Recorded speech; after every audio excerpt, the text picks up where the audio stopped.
I've seen a lot of different and unique types of sneaker art, but this is on a whole different level. Taking apart some of the most sought after sneakers and turning them into one-of-a-kind masterpieces, it's something that's never been done quite like this. This isn't just art.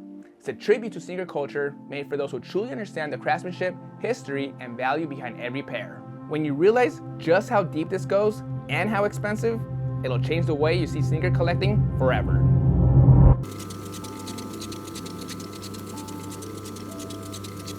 So Al, what gave you the idea to even try something like this? So the inspiration behind my artwork is my wife.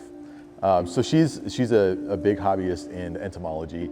She does these dope ass macro photography of insects here in Las Vegas. The inspiration behind that is when she first started doing entomology stuff, she actually did a lot of pinning of insects and framing them and hanging them up on the wall. Had an idea pop in my head, and the idea was basically, what if I took the shoe apart and just laid it flat? You know, if I laid it flat, framed it up, what would it look like? And first thing I did was I bought a replica Jordan 1, and because I didn't want to mess up the shoe, a real shoe, but I bought a replica Jordan 1, took it apart, and I just laid it out, and it was my first piece, and there's no changes really need to be made, you know. So it was actually, it worked out. I took that shoe to a couple local shows.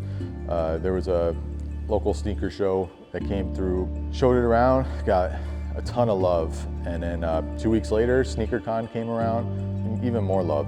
And I felt like I had something going. The pieces I do right now are typically smaller single shoe pieces. I was given advice when the first show I ever been to, the second show I ever been to show off my work. I met JC Lopez, and he gave me some pretty good advice to think about, where it's like, instead of just running with the same thing, doing the same thing the whole time, you always got to think about new ways to do what you do. So this is a 5 foot by 5 foot, 60 by 60 inch piece. And I'm going to be using 5 different shoes.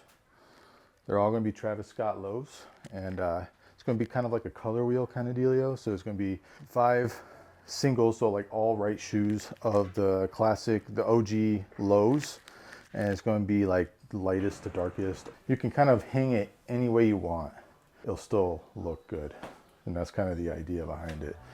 Yeah, I just have a passion for shoes. I mean, growing up, I've always had a weird love about sneakers and drawing them, designing them, collecting them. And it was one of those things where obviously I'm not paying for the shoes. My mom, my dad, I always had to ask them for it. And it just constantly, it was just like, no, no, no, because there's always a new pair coming out. So it just got to the point where I just didn't feel like it was normal to like sneakers. So I kind of moved on. But then I realized growing up that it's actually a huge community, and I did have a passion, and I wasn't the only one that had a passion. So it was nice to see, and that's what really kind of got me back into it. Add it all up together, that's $8 grand worth of shoes right there. So like this pair right here, $2,500, $1,800, $2,300. Like, it's just, with tax, $2 grand. These shoes would cost me $2 grand. And here I am, ruining people's days. I hear it all the time too. Or I see it on social media, like people commenting. It's like, as much as this hurts me, it looks really the shoe on the inside, and what it does is it softens up the glue.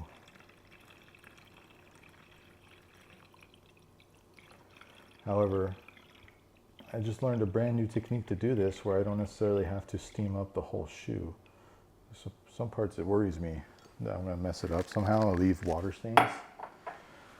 But the new idea is using like acetone, and There we go. If I just don't have it right now, I'm gonna just do it the way I've been doing it for a while since it's been working for me.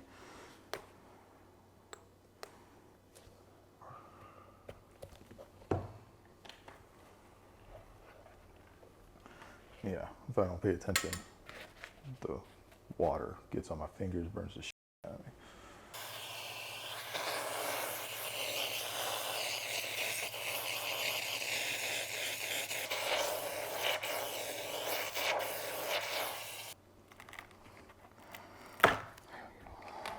I'm curious, how did you get to work with Dana White on this Travis Scott project?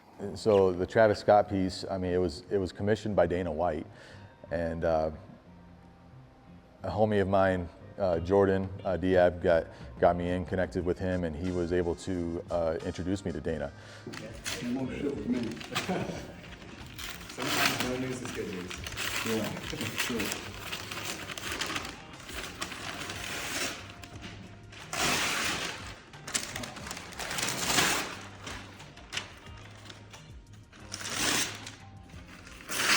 This is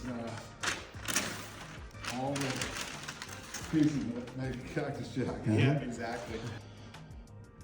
Yeah, I wrote that out too. And, That's pretty badass, man. Appreciate it, man.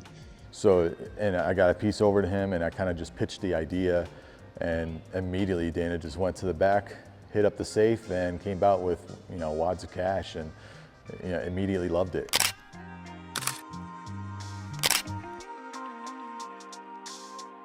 Would you say this 5-shoot Travis Scott project is the biggest one you've done so far?